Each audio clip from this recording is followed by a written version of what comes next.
السلام عليكم ورحمة الله وبركاته. معكم أميرة في المطبخ. النهاردة حبيت أعمل لكم طريقة عمل الفطير بالسبانخ وباللحمة. طبعا هبدأ معاكم بالعجينة الأول عشان ترتاح. عندي 2 كيلو من الدقيق، معلقتين كبار من السكر، و4 معالق مليانين من اللبن البودر، الحليب البودر. هقلبه وهرش رشة ملح بسيطة،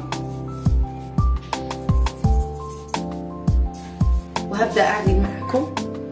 وأول ما أعجنه وأخلصه هوريكم إزاي بيطلع معايا. دلوقتي رجعت لكم بعد ما عجنت العجينة بالشكل دوت أهو. لازم تكون ملزقة شوية في إيديكم لأن عجينة الفطير لازم تبقى طرية. وطبعا كل نوع دقيق بيختلف عن الآخر حسب كمية المية اللي تضيفوها له، لحد ما طلعت معايا بالكون دوت أهو. هندهن الصينية زيت وهنبدأ نقطع العجين لكرات.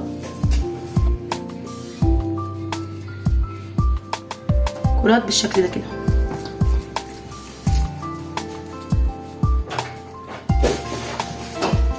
طبعا الكرات لازم تكون كلها حجم واحد. ودلوقتي رجعت لكم بعد ما قطعته بالشكل دوت. طبعا هنغطيه كده اهو بالشكل ده، ونسيبه كده لمده ساعه يرتاح، لان كل ما العجينه ارتاحت كل ما كانت بتفرد معاكي اسرع واحسن. دلوقتي عبال ما يرتاح شويه هعمل الحشوه بتاعت الفطير. ودلوقتي هعمل معاكم حشوه الفطير. عندي هنا كيلو من اللحمه المفرومه، كيلو ونص من البصل المقطع بالشكل دوت، فلفل ملون بالشكل دوت قطع، بابريكا، بهار مشكل، فلفل اسود، توم، ملح. وعندي هنا السبانخ متقطعه ومغسوله بالشكل دوت، وحط عليها شويه ملح عشان تدبل معايا كده.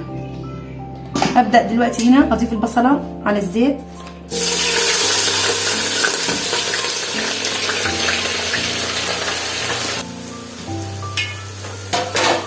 هبدأ ادبله كده شوية،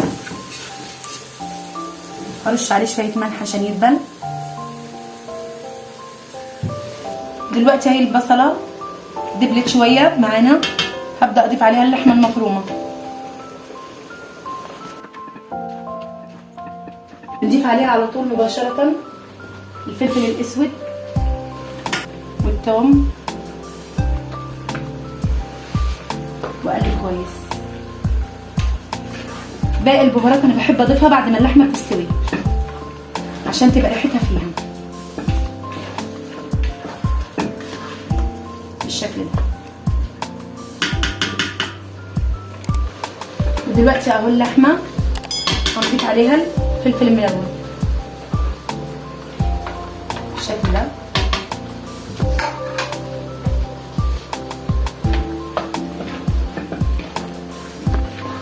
دلوقتي هقلب كويس جدا واغطي على اللحمه لحد ما تبدا تستوي معايا عشان اقول لكم على الخطوه اللي وراها. ودلوقتي رجعنا لكم بعد ما اللحمه والبصل والفلفله استووا مع بعضيهم اهو. هنضيف البهارات، باقي البهارات، بهارات مشكله والبابريكا. دلوقتي بدات تطلع ريحه اللحمه مع البهارات، ريحه بتجنن بالشكل ده.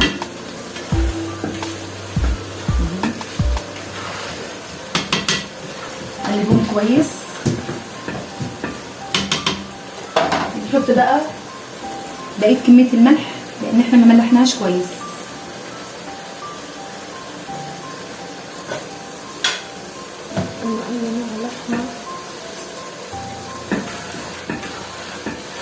استنى تغلي غلوتين وارجع لكم.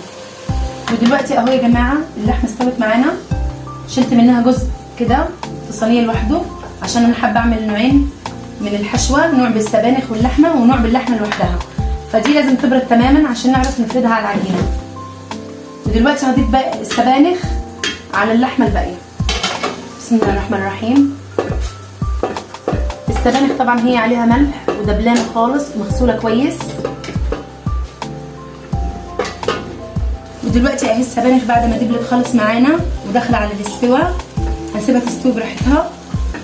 وهنيجي هنا على جنب نسيح قالب من الزبده وكوبايه زيت كبيره. طبعا انا استخدمت هنا معاكم زبده لونا، انا بستخدمها وانتوا حابين اي زبده تانية استخدموها.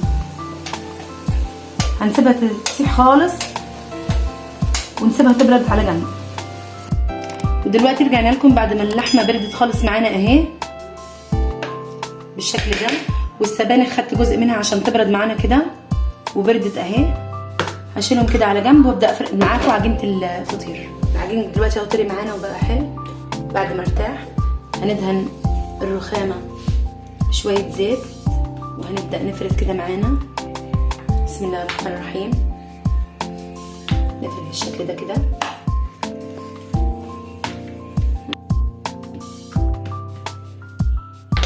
السمنه والزيت اللي انا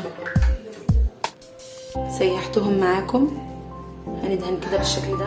اللي باللحمه هعمله بالشكل ده اهو كده، واجيب اللحمه وافردها معاكم هنا كده.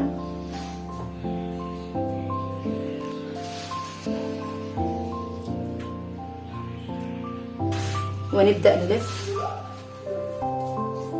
شويه.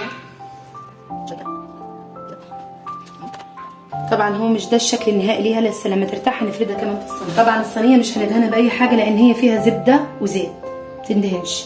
واهو دلوقتي رجعت لكم بعد ما ارتاحت العجينه عشان امدها معايا في الصينيه كده بالشكل ده اهو كده، بتكون مرتاحه معانا وممتازه.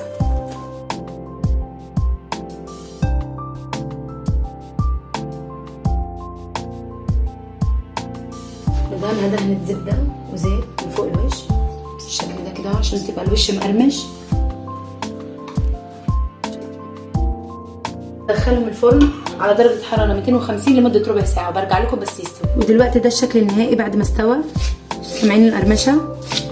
خرافه. سامعين؟ اقطع لكم تشوفوا.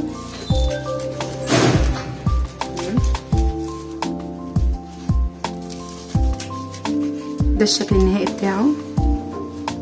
نورق ازاي بالسبانخ اهو، اللحمه اهي. وما تنسوش تعملوا اللايك والشير والسبسكرايب وتفعلوا زر الجرس عشان يوصلكم كل جديد. واذا حابين اي حاجه جديده اعملها لكم نزلوها لي في الكومنتات.